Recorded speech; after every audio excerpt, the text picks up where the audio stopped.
বলে ইসলামের ভিত্তি হচ্ছে 5টি বুনিয়াদের উপরে, 5টি স্তম্ভের উপরে ইসলামের সব কিছু জড়িয়ে আছে, দাঁড়িয়ে আছে।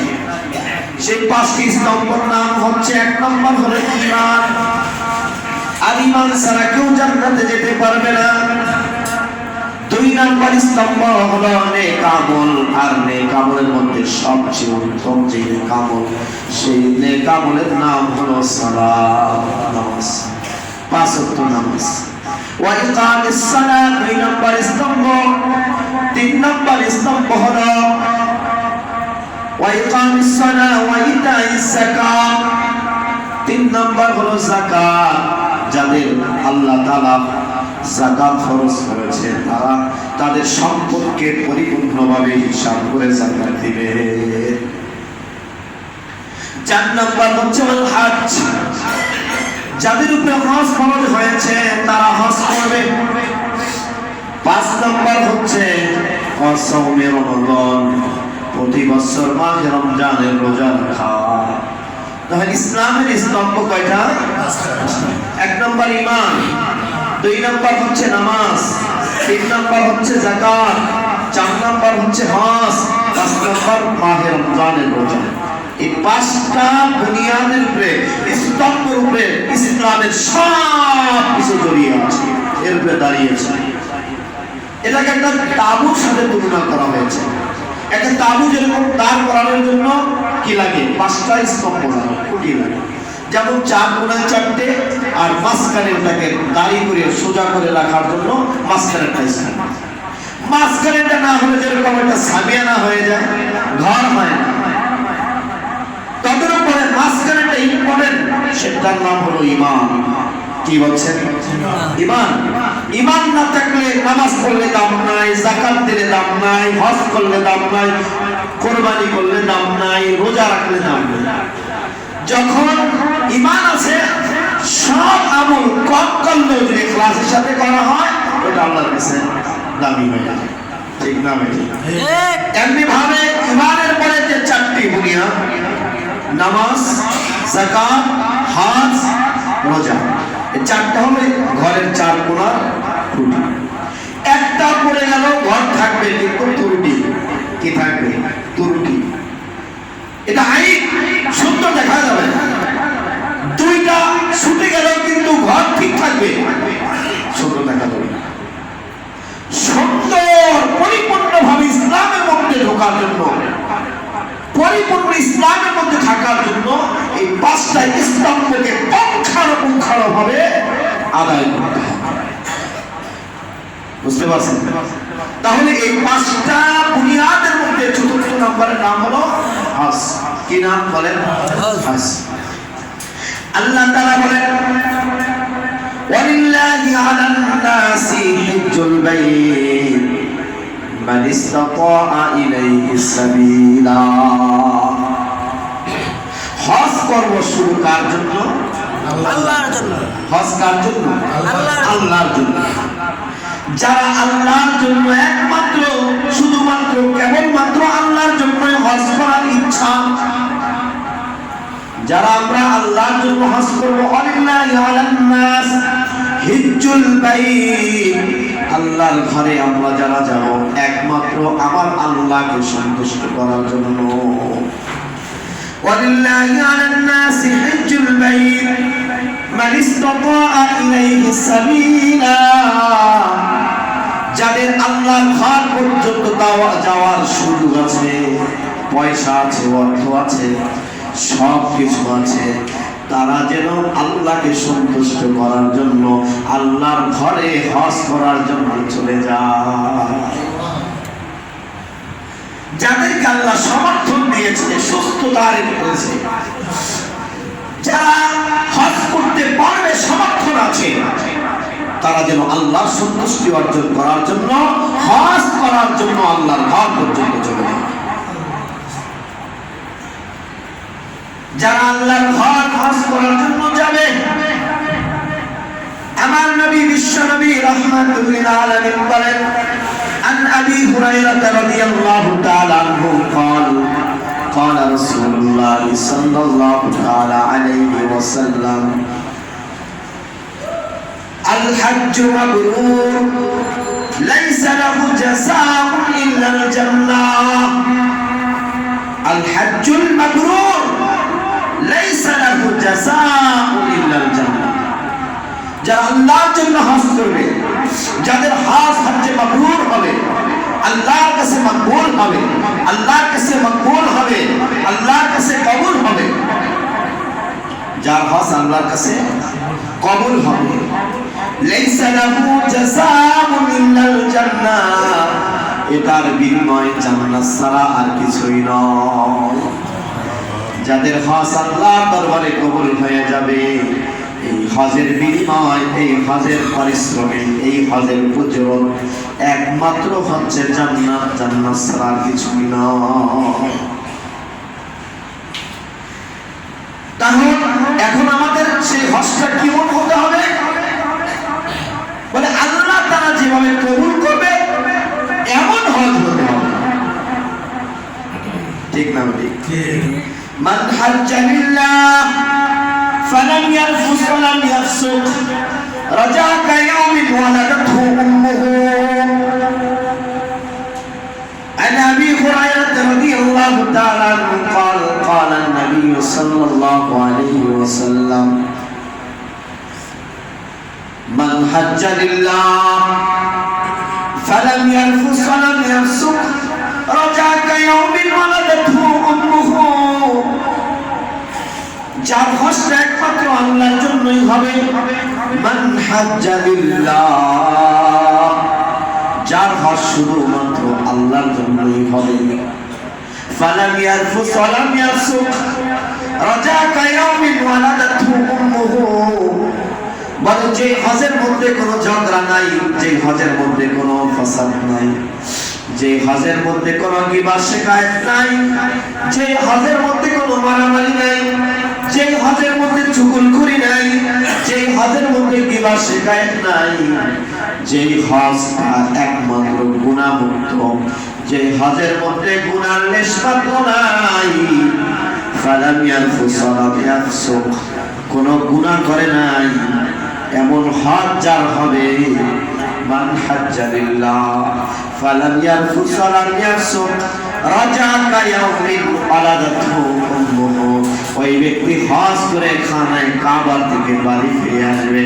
এমন ভাবে ফিরে আসবে কেমন যেন তার মার পেট থেকে নবজাতক সন্তান দুনিয়ার মধ্যে আগমন করলে যেমন তার কোনো গুনাহ থাকে না ওই আল্লাহর বান্দারও শরীরের মধ্যে দিলের মধ্যে কোনো গুনাহ থাকে না আমি যদি আল্লাহর জন্য গুনাহমুক্ত হজ করে আসতে পারি সেই হজ আমাকে নিষ্পাপ বানিয়ে দিবে সেই হজ আমাকে পাক পবিত্র করে দিবে সেই হজ আমাকে মাসুম বানিয়ে দিবে সেই হজ আমাকে নিষ্পাপ করে দিবে সেই হজ আমাকে ইল্লাল জান্নাহ জাযাউন ইল্লাল জান্নাহ সেই হজ আমাকে জান্নাতে পৌঁছায়া দিবে সেই হজ আমাকে জাহান্নাম থেকে বাঁচিয়ে সুবহানাল্লাহ এই হজ এমন এক জায়গায় হচ্ছে যেই জায়গার বরকত এত ব্যাপক এত বেশি যা বলেও শেষ করা যায় না পৃথিবীর মধ্যে সবচেয়ে শ্রেষ্ঠ একটা জায়গা যেই জায়গার নাম হলো খানায়ে কাবা বাইতুল্লাহ বলে এই বাইতুল্লাহ থেকে দামি জায়গা পৃথিবীর জমিনে আর কোথাও না আর তামাম পৃথিবীর মাঝখান হচ্ছে বাইতুল্লাহ মানুষের যেমন মেডেল হচ্ছে নাভি তদ্রূপ ভাবে তামাম পৃথিবীর নাভি হচ্ছে খানায়ে কাবা তামাম পৃথিবী পানি ছিল সেখান থেকে একটা পানির ফেনা জমা হয়েছে সেখান থেকে মাটির উৎপাদন হয়েছে মাটির উৎপত্তি সেখান থেকে ওখান থেকে আস্তে আস্তে করে মাটির বিস্তার লাভ করেছে যখন সেখানে একটু মাটির জন্ম নিয়েছে আল্লাহ তাআলা সর্বপ্রথম সেই ঘরটা ফেরেশতাদের মাধ্যমে নির্মাণ করিয়েছে যে ওই জায়গার মধ্যে একটা ঘর বানাও বরকতি ঘর বানাও যে ঘরের মধ্যে আমার উম্মত আখিরি নবীর উম্মত মুহাম্মদ রাসূলুল্লাহ সাল্লাল্লাহু আলাইহি ওয়াসাল্লামের উম্মতরা আসবে, সেখানে এসে তাদের পাপ মোচন করবে, সেখানে এসে তারা উপকৃত হবে, তারা জাহান্নাম থেকে বাঁচবে, আল্লাহ জান্নাতে যাবে। পৃথিবীর একটা জায়গায় আছে যেখানে পাপ মোচন হতে থাকে। তো সর্বপ্রথম সেই ঘরটা বানাইলেন ফেরেশতারা। এরপরে আল্লাহ তাআলা আদম আলাইহিস সালামকে সৃষ্টি করলেন। আদম নবীকে বানানোর পরে আদম আলাইহিস সালামকে হুকুম করলেন, আদম তুমি ঘর বানাও খানায়ে কাবা। আদম আলাইহিস সালাম বানালেন, আদম নবী সেই ঘরের দোয়া করলেন। এরপরে নূহ আলাইহিস সালামের মাধ্যমে আল্লাহ ঘরকে নির্মাণ করলেন। নূহ আলাইহিস সালামের দ্বারা সেই ঘরকে দোয়া করালেন। নূহ আলাইহিস সালামের তুফানের পরে সেই ঘরটা বিরান হয়ে যায়, সেই ঘরটা মাটির সাথে বিলীন হয়ে যায়। এরপরে তৃতীয়বার চতুর্থবার সংস্কার করলেন হযরত ইব্রাহিম এবং ইসমাঈল আলাইহিস সালামের মাধ্যমে। আল্লাহ রাব্বুল আলামিন বললেন, হে ইব্রাহিম তুমি খানায়ে কাবা নির্মাণ করতে থাকো, খানায়ে কাবা নির্মাণ। হযরত আদম ইব্রাহিম আলাইহিস সালাম সন্তান হযরত ইসমাঈলকে নিয়ে সেই ঘরটা আবার পুনরায় নির্মাণ করলেন। এমন ভাবে আস্তে আস্তে আখিরি নবী মুহাম্মদ রাসূলুল্লাহ সাল্লাল্লাহু আলাইহি ওয়াসাল্লাম পর্যন্ত সেই ঘরের সংস্কার করা হয়েছে। এরপরে অদ্য পর্যন্ত সেই ঘরকে সুন্দর করাই হচ্ছে। হযরত ইব্রাহিম আলাইহিস সালাম ঘর নির্মাণ করলেন। নির্মাণ করার পরে যে বালুগুলো রয়ে গেছে, অবশিষ্ট ঘর বানানোর পরে যে মশলাগুলো থাকে, আল্লাহ তাআলাকে বললেন, আল্লাহ, ইব্রাহিম নবী বললেন, আল্লাহ অবশিষ্ট এই মাটিগুলো দিয়ে কি করব? এই মাটি কোথায় লাগাবে? ঘর তো সুন্দর হয়ে গেছে, বানানো হয়ে গেছে। আল্লাহ রাব্বুল আলামিন বললেন, ইব্রাহিম তোমার হাতে যেই বালুগুলো আছে, যেই অবশিষ্ট মশলাগুলো আছে, এইগুলো কাজ করো, উপরের দিকে মেলা মেরে দাও, জমিনের মধ্যে ছিটায় দাও। ইব্রাহিম আলাইহিস সালাম হাতের সেই মুষ্টি মাটিগুলো উপরের দিকে ছেড়ে দিলেন। ওই মাটির ঋণ কণা কণা, পানির কণা পৃথিবীর আনাচে কানাচে বিভিন্ন জায়গার মধ্যে যে সেটা পড়েছে। আল্লাহ রাসূল বলেন, যেই জায়গার মধ্যে যায় ইব্রাহিম নবীর হাতের বালুগুলো পড়েছে, ওই জায়গাগুলোর মধ্যেই কিয়ামত পর্যন্ত আল্লাহর ঘর মসজিদ নির্মাণ হবে। কিয়ামত পর্যন্ত আপনারা বাইতুল নূর জামে মসজিদে বসে আছেন, সেই জায়গার মধ্যেও ইব্রাহিম নবীর হাতের বালু এখানে এসে পড়েছিল। সুবহানাল্লাহ। এমন ভাবে বাইতুল মুকাররম বলেন, কয়টি মসজিদ বলেন, যেখানে মসজিদ বলেন, যেখানে আছে মসজিদ আকসা বলেন, মসজিদে নববী বলেন, মসজিদে কুবা বলেন, মসজিদে কিবলাতাইন, যেখানে মসজিদ আছে সেই জায়গার মধ্যে ইব্রাহিম নবীর হাতের মাটি যে পড়েছিল। এখন অনেক জায়গায় মসজিদ হয় নাই, বালু কিন্তু পড়ে আছে। মৃত্যুর আগ কিয়ামতের আগ পর্যন্ত সেখানেও আল্লাহর ঘর নির্মাণ হয়ে যাবে, বরকতি মাটি। এজন্য খানায়ে কাবাকে বলা হয় ট্রেনের সামনের ইঞ্জিন, আর পিছনের যত বগি আছে ট্রেনের সব হলো খানায়ে কাবার সাথে মিলানো যত আল্লাহর ঘর মসজিদ আছে। খানায়ে কাবা হলো ট্রেনের ইঞ্জিন, আর পিছনের সব বগি হলো তামাম পৃথিবীর সমস্ত মসজিদ। এই ঘর আল্লাহর ঘর খানায়ে কাবা যেরকম দামি, তদরূপ ভাবে বাইতুল নূর জামে মসজিদটাও দামি। তামাম পৃথিবীর ছোট বড়, উন্নত অনুন্নত, ছোট বড় সব মসজিদ আল্লাহর কাছে দামি। ঠিক না? সব পুরো নাম হলো বাইতুল্লাহ। সব ঘরের নাম কি বলে? বাইতুল্লাহ। হযরত ইব্রাহিম আলাইহিস সালাম বাড়ি করে ফেললেন, ঘর করে ফেললেন। এবার বললেন, আল্লাহ কি করব? আল্লাহ তাআলা বললেন, ইব্রাহিম তুমি এলান করে দাও, এই ঘর তামাম পৃথিবীর মানুষগুলোকে তওয়াফ করার জন্য বলে দাও। ইব্রাহিম আলাইহিস সালাম বললেন, আল্লাহ আমার এই কথা কে শুনবে? আমার এই কথা কে শুনবে? বলে তোমার কথা পৌঁছায় দেওয়ার জিম্মাদারি তো আমার, তুমি দাওয়াত দিয়ে দাও। বর্তমানে বোঝা তো বড় আসান, সহজ। এখান থেকে আমেরিকা, ইউরোপ, অস্ট্রেলিয়া কত দূর? হাজার হাজার কিলোমিটার, ঠিক না?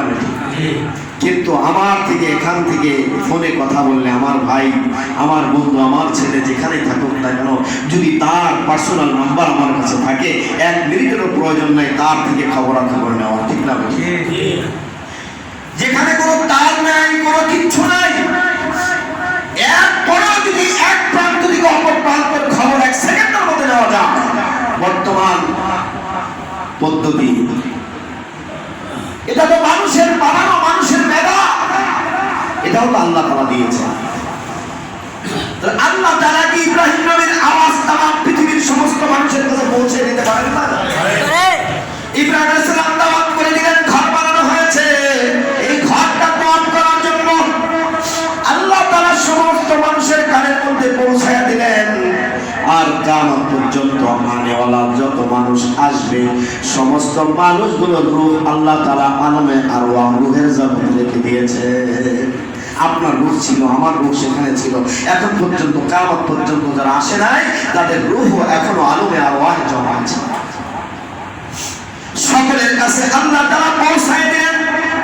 আর এই আওয়াজ পাওয়ার পরে, এলান পাওয়ার পরে যারা বললেন লাব্বাইক, আমার সাথে বলেন লাব্বাইক আল্লাহুম্মা লাব্বাইক, লাব্বাইক লা শারীকা লাক লাব্বাইক, ইন্নাল হামদা ওয়ান নি'মাতা লাক ওয়াল মুলক লা শারীকা লাক।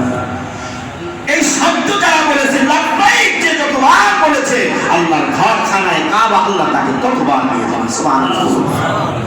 এই ঘরটা এত দামি একটা ঘর, মানুষ আসা শুরু করে দিল, কিয়ামত পর্যন্ত আসবে। এখন তো লক্ষ লক্ষ মানুষ, ওয়াজ করার কত ভিড়, সামনে আরো মানুষ আসবে, ঠিক না?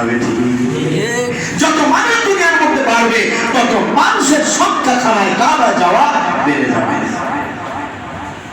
মানে খানায় কাবায় যাওয়ার পরে যখন মানুষ সর্বপ্রথম ওই কালো ঘরটা দেখে, দেখার পরে বলে আল্লাহু আকবার, আল্লাহু আকবার, আল্লাহু আকবার বলে এলান করে, এরপরে যখন চোখের পানি ছেড়ে দিয়ে হাত উত্তোলন করে সর্বপ্রথম যে দোয়া করে, রব্বুল আলামিন তার সেই দোয়াটাই কবুল করে। যেই দোয়া করেন সেই দোয়াই কবুল করে। এজন্য আমাদের এক উস্তাদ বলেছিলেন, এমন এক দোয়া করবা যেই দোয়াটা তোমার মৃত্যু পর্যন্ত কাজে লাগে। সেই দোয়াটা হলো যে খানায় কাবা দেখার পরে তুমি দোয়া করো যে আল্লাহ, মৃত্যুর আগে আমি যত দোয়া করবো সব দোয়াগুলো তুমি কবুল করে দিও। তাহলে যত দোয়া করবেন সব তো কবুল হবে, একটার ভেতরেই সব। এই খানায় কাবা এমন এক ঘর, 4 জিনিসের দিকে তাকাইলে সওয়াব হয়ে যায়। এক নম্বর, যদি কোনো সন্তান পিতামাতার দিকে দয়ার নজরে, মায়ার নজরে একবার তাকায়, সওয়াব হতে থাকে, রহমত বরকত নাযিল হতে থাকে। বাবা মার দিকে তাকাইলে সন্তান সওয়াব পায়, নেক পায়। 2 নম্বর হলো কোরআনুল কারীমের দিকে যদি কেউ তাকায় থাকে, পড়তেও জানে না, কোরআন খুলে শুধু কোরআনের অক্ষরের দিকে তাকায় থাকে, সওয়াব হয়, আল্লাহর পক্ষ থেকে রহমত বরকত নাযিল হয়। 3 নাম্বার হচ্ছে উলামায়ে কেরাম, যাদের দিকে নেককার আল্লাহওয়ালা বুজুর্গ আলেমের চেহারার দিকে তাকায় থাকে, ওখানে গুনাহ হয় না, নেক হয়, সওয়াব হয়, গুনাহ মোচন হতে থাকে। 4 নম্বরে কোন একটা ঘর, খানায় কাবা, বাইতুল্লাহর দিকে তাকায় থাকলে সওয়াব হয়, গুনাহ হয় না। বলে যারা বাইতুল্লাহর আশিক, যারা খানায় কাবার মুহাব্বত দিলে আছে, তার ঈমান আছে। রাসূলের রওজা মদিনা শরীফের মুহাব্বত দিলে আছে, তার ঈমান আছে। যার দিলের মধ্যে খানায় কাবার মুহাব্বত নাই, মসজিদে নববীর মুহাব্বত দিলের মধ্যে নাই, ধরে নেন তার ঈমানের মধ্যে কমতি আছে, ঈমানের মধ্যে দুর্বলতা আছে। এমনকি বুজুর্গানে দিন বলেছে তার ঈমানই নাই। যার দিলের মধ্যে খানায় কাবা মুহাব্বত নাই, রাসূলের রওজার মুহাব্বত নাই, তার ঈমান নাই, তার ঈমান নাই। তো খানায় কাবা যারা রহমত নাযিল হতে থাকে কয়টা? 120টা। এর মধ্যে যারা তওয়াফ করে আল্লাহর ঘর বাইতুল্লাহটা তওয়াফ করে তাদের জন্য আল্লাহ তাআলা 60টা রহমত নাযিল করতে থাকে। এরপরে যারা নামাজ পড়ে তেলাওয়াত করে খানায় কাবার মধ্যে বসে বসে আল্লাহ রাসূল বলেন তাদের উপরে 40টা রহমত নাযিল হতে থাকে। 3 নাম্বার তারা তওয়াফ করে না, নামাজও পড়ে না, শুধু খানায় কাবার চক্করের মধ্যে বৈশা নজর করে আল্লাহর ঘর বাইতুল্লাহর দিকে তাকায়া তাকায়া দেখে। নবীজি বলেন তার উপর আল্লাহ তাআলা 20টা রহমত নাযিল করতে থাকে। এমন এক বরকতি ঘর, যেই ঘরটা ধরে দোয়া করলে দোয়া কবুল হয়। এমন এক বরকতি ঘর, যেই ঘরের মধ্যে একটা কোণা আছে, যেই কোণাটার মধ্যে হাজরে আসওয়াদ পাথর আল্লাহর নবীর নিজ হাতে লাগায়া দিয়েছে। ওই পাথরটার মধ্যে যদি কেউ চুমা দেয় আল্লাহ তাআলা জিন্দেগীর সব গুনাহ ওই পাথরের দ্বারা মোচন করে দেয়। এমন একটা ঘর, যেই ঘরটার মধ্যে একটা দরজা আছে, যেই দরজাটার নাম হলো বাবে মুলতাজাম। ওই মুলতাজামের চৌকাঠটা করে বান্দা যখন দোয়া করে দোয়া কবুল হয়ে যায়। আবার ওই ঘরটার পাশে একটা জায়গা আছে, যেই জায়গাটার নাম হলো মাকামে ইব্রাহিম। ইব্রাহিম আলাইহিস সালাম যে পাথরটার উপরে দাঁড়ায়া দাঁড়ায়া আল্লাহর ঘর নির্মাণ করেছিলেন, ওই ঘরটা বরকতি ঘর, ওই ঘরটা বরকতি ঘর। ওই বরকতি পাথর ওই মাকামে ইব্রাহিমের পাশে দাঁড়ায়া 2 রাকাত সালাত আদায় করে যে ব্যক্তি দোয়া করে আল্লাহ তার দোয়া কবুল করে ফেলে। এমন একটা ঘর, বরকতি ঘর, যেই ঘরের মধ্যে একটা বারান্দা আছে, নাম হলো আতিফে কাবা। ওখানে 2 রাকাত সালাত আদায় করলে দোয়া কবুল হয়ে যায়। ওই ঘরের ছাদের পানি পড়ে একটা পাইপ আছে, যেটার নাম হলো মিজানুর রহমান। ওখান থেকে যখন বান্দা মিজানুর রহমানের নিচে দাঁড়ায় দাঁড়ায় দোয়া করে আল্লাহ তাআলা দোয়া কবুল করে ফেলে। ওই ঘরটার চতুর্দিক দিয়ে এই জায়গাটার নাম হলো মাতাব। ওই মাতাবের মধ্যে দাঁড়ায় দাঁড়ায় দোয়া করলে দোয়া কবুল হয়ে যায়।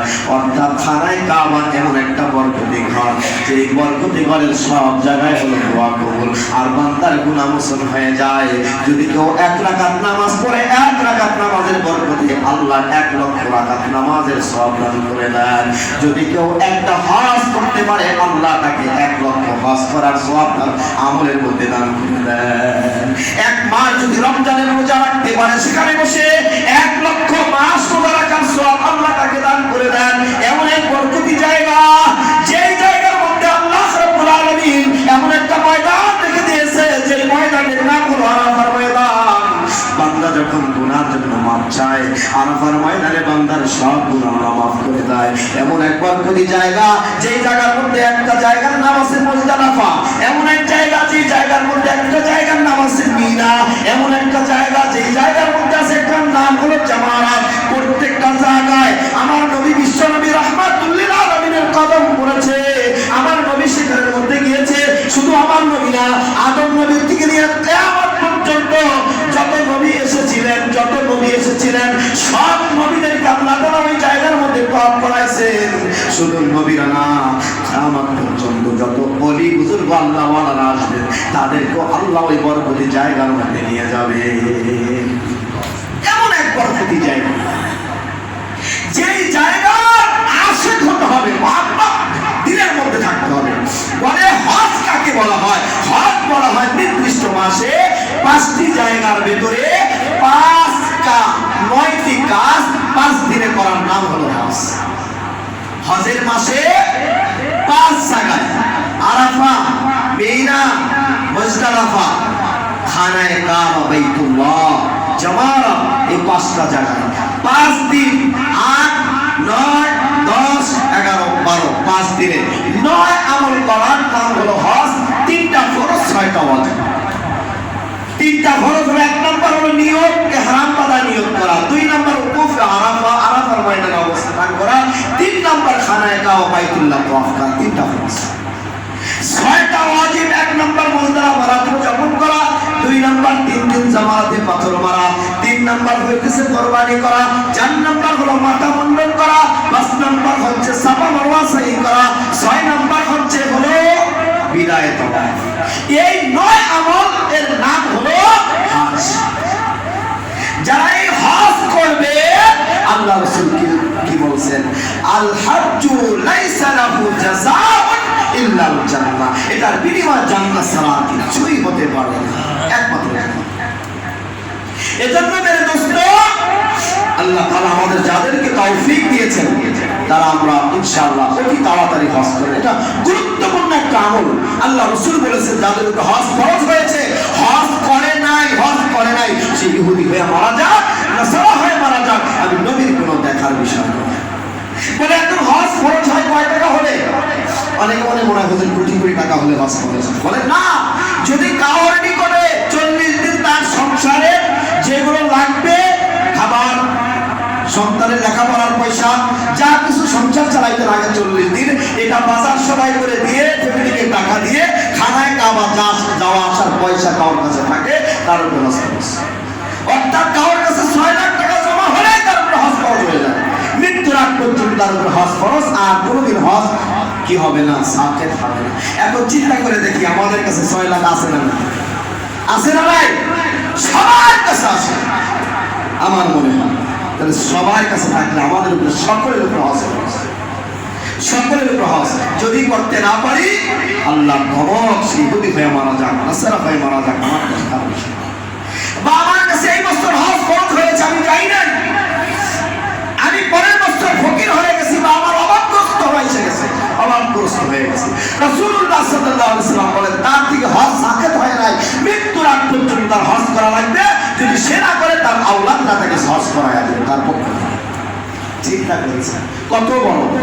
এজন্য মেরে দোস্ত, হজ এবং উমরা এটা অত্যন্ত জরুরি। আল্লাহ রাসূল সাল্লাল্লাহু আলাইহি ওয়াসাল্লাম বলেন তোমরা বারবার হজ উমরা করতে থাকো, এর কারণে কি হয়? তোমাদের গুনাহ মোচন হতে থাকে, আর 2 নাম্বার আল্লাহ তাআলা তোমাদের অভাবকে দূর করতে থাকে। সুবহানাল্লাহ।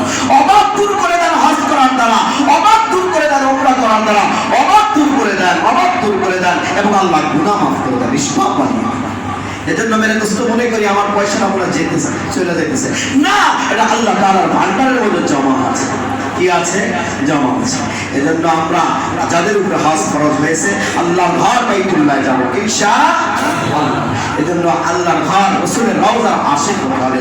রাসূলুল্লাহ সাল্লাল্লাহু আলাইহি ওয়াসাল্লাম বলেছেন, যে ব্যক্তি আমার রওজায় এসে একটু সালাম দিল, আমাকে একটু সশরীরে সালাম দিল, মান যারা কবরি ওয়াজাবাত লাহু শাফাআতি, আমি নবীর সুপারিশ কাল কিয়ামতের ময়দানে ওয়াজিব হয়ে গেছে। সুবহানাল্লাহ। বলে নবীর রওজা এবং রাসূলের মিম্বার, এই মাঝখানে যে জায়গাটা আছে, এই জায়গাটার নাম হলো রিয়াজুল জান্নাহ। বলে দুনিয়ার মধ্যে একটা জান্নাত আছে, এই জান্নাত হলো আল্লাহর আরশের থেকে বেশি দামি। সুবহানাল্লাহ। সেখানে হাজিরা যে 2 রাকাত সালাত আদায় করে, এক মুরব্বিকে আমি দেখলাম যাই সে খুব কাঁদতেছে আর সালাত আদায় করতে 2 রাকাত। আমি বললাম যে ভাই তুমি কেন নামাজ পড়লা? এখানে কি দুখুলুল মসজিদে নামাজ পড়লা না কি নামাজ পড়লা? বলে যে কেন দুখুলুল মসজিদে নামাজ পড়তে যাব? আমি তো আমার বাড়ির মসজিদের মধ্যে আমি দুখুলুল মসজিদে নামাজ পড়ি। আমি এই বরকতি জায়গার মধ্যে আল্লাহ আমাকে এনেছেন, আমি আসতে পেরেছি, আর থেকে সৌভাগ্য তার হতে পারে না। এজন্য আমার জিন্দেগীর সমস্ত গুনার জন্য 2 রাকাত সালাতুত তাওবার নামাজ পড়েছি, আর আল্লাহর কাছে আমি দোয়া করেছি, আল্লাহ তুমি যেহেতু তোমার জান্নাতের মধ্যে আমাকে এনেছো, আমাকে এনে ফেলেছো, আল্লাহ তুমি আমাকে কোনদিন তোমার জাহান্নামের মধ্যে দিও না, তোমার জান্নাতের জন্য আমাকে কবুল করে নিও। এই জন্য আমি 2 রাকাত সালাত আদায় করেছি। সুবহানাল্লাহ। এজন্য আল্লাহর নবীর আশিক যারা, নবীর আশিক, নবীর রওজার আশিক, খানায়ে কাবার আশিক, এর জন্য অনেক আল্লাহর বান্দারা এমনও আছে, ইমাম মালিক রাহমাতুল্লাহ আলাইহি ওরা দিনের মধ্যে টানতেছে খানায়ে কাবায় যাবে হজ করার জন্য, আবার ওনার মধ্যে দিনে আমার কবরটা যেন মসজিদে নববীর পাশে অর্থাৎ রিয়াদ জান্নাতুল বাকির মধ্যে হয়ে যায়। এজন্য আল্লাহকে বলে, আল্লাহ আমার হায়াত কয়দিন আছে একটু বলে দাও না, আমি খানায়ে কাবার মধ্যে যাব। ইমাম মালিক বলে আমি উমরা করব, হজ করব। আল্লাহু আকবার। আল্লাহর বান্দা ঘুমিয়ে গেছে, রাসূলকে স্বপ্নে দেখেছে, আল্লাহ রাসূলকে জিজ্ঞেস করতেছেন, ইয়া রাসূলুল্লাহ আপনি তো আল্লাহকে বলেন না আমার হায়াত কয়দিন আছে একটু জানাই দেন, আমি খানায়ে কাবায় যাব, আমার দিলটা টানতেছে, আবার আমার দিলের মধ্যে টানতেছে রাসূলের রওজার পাশে আমার দাফন হয়ে যাবে। ইমাম মালিক রাহমাতুল্লাহ আলাইহি জানায় দেন, রাসূল 5 আঙ্গুল হাত উঁচা করে দিয়ে এই 5টা জিনিসের ভেদ, এই 5টা জিনিসের ইলম একমাত্র আল্লাহ জানে না, পৃথিবীর কেউ জানে না। অর্থাৎ তোমার মৃত্যু কখন হবে দুনিয়ার কেউ জানে না, তুমি কতদিন বাঁচবা কেউ জানে না, তুমি কতদিন সুখে থাকবা দুঃখে থাকবা কেউ জানে না, এইগুলো সব আল্লাহর কাছে। ঠিক না বেঠিক? রাসূল জানায় দিলেন এটা আমি জানি না। ইমাম শিরীন রাহমাতুল্লাহ আলাইহি স্বপ্নের তাবির করেছে, এই খবর একমাত্র আল্লাহই জানেন। ইমাম মালিক রাহমাতুল্লাহ আলাইহি খানায় কাবায় জান্নাত তো রাসূলের রওজায় তার মৃত্যু হয়েছে, জান্নাতুল বাকির মধ্যে তার কবর হয়েছে। এজন্য আমাদের আকাবির আসলামরা সবসময় দোয়া করেন, এমনকি ইমাম হযরতে ওমর রাদিয়াল্লাহু তাআলা সবসময় দোয়া করতেন, আল্লাহ আমার মৃত্যু যেন শাহাদাতের মৃত্যু হয়, আল্লাহ আমার রওজা, আমার মৃত্যু, আমার কবর যেন রওজায়ে পাকের পাশে হয়, অর্থাৎ জান্নাতুল বাকিতে হয়ে যায়, মদিনার মধ্যে হয়ে যায়। সব সময় দোয়া করতেন। আমাদের আকাবির আসলাম বুজুর্গরাও এই দোয়া করে, কারণ কি যার কবরটা ঈমান আছে আর তার কবরটা জান্নাতুল বাকিতে হয়েছে, খোদার কসম রাসূল বলেছেন তার কবরে আযাব হবে না, তার কবরে আযাব হবে না। কারণ রিয়াদুল জান্নাতুল বাকি আর রাসূলের রওজা অল্প একটু ফারাক।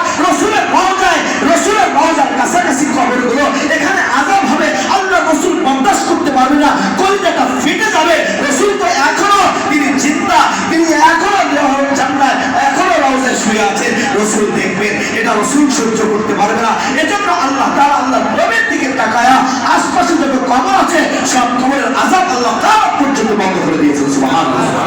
এজন্য আমাদের আকাবির আসলামরা সবসময় দোয়া করে, আমিও দোয়া করি, আল্লাহ আমার কবর, আমার মৃত্যু যেন মদিনায় হয়, আমার দাফন যেন আল্লাহ জান্নাতুল বাকির মধ্যে হয়ে যায়। এজন্যই তো খানায় কাবার বেশি পাগল হয়ে যায়। মেরে দোস্ত, আল্লামা জাকারিয়া রাহমাতুল্লাহ আলাইহি ফাজাইলে আমল লিখেছেন, ওনার একজন শাগির্দ ছিল, নাম হলো ইউনুস রাহমাতুল্লাহ আলাইহি, বহুত বড় বুজুর্গ ছিলেন। আল্লাহু আকবার। উনি তো খানায় কাবা এমন আশিক ছিল যে উনি তো বিবাহই একমাত্র খানায় কাবায় পড়ে থাকতেন, এমন একজন বুজুর্গ। এরকম বহুত আছে, উনি এরকম আল্লাহওয়ালা বুজুর্গরা আছে, খানায় কাবা দেখলে পাগল হয়ে যেতেন, আল্লাহ রাসূল রওজা দেখলে পাগল হয়ে যেতেন। তো আল্লাহ তাআলা এদেরকে নেককার বানায়া, আল্লাহর প্যারা মাহবুব বানায়া এদেরকে দুনিয়া থেকে নিয়ে গেছে। ঠিক না ঠিক? এজন্য মেরে দোস্ত, 6 লাখ 10 লাখ টাকা এটা কিচ্ছু না, কিন্তু আমি তো এখান থেকে গ্রান্টি পাচ্ছি, যদি আমার হজ কবুল হয় আল্লাহর কাছে, আমি যদি গুনাহমুক্ত হজ করতে পারি, আল্লাহ আমাকে নিষ্পাপ বানিয়ে দিবে, আল্লাহ আমাকে জান্নাত দিয়ে দিবে, আল্লাহ আমাকে রাসূলের শাফায়াত নসিব করবেন। ঠিক না ঠিক? মেরে দোস্ত, যাদের তৌফিক আছে আপনারা হজ করবেন ইনশাআল্লাহ, আজ না হোক কাল হোক, আপনারা ইনশাআল্লাহ নিয়ত করে ফেলেন, আল্লাহ আমাদেরকে হজ্জে মাবরুর নসিব করে দেন। যে কথাগুলো বললাম আল্লাহ আমল করার তৌফিক দান করেন, আমিন।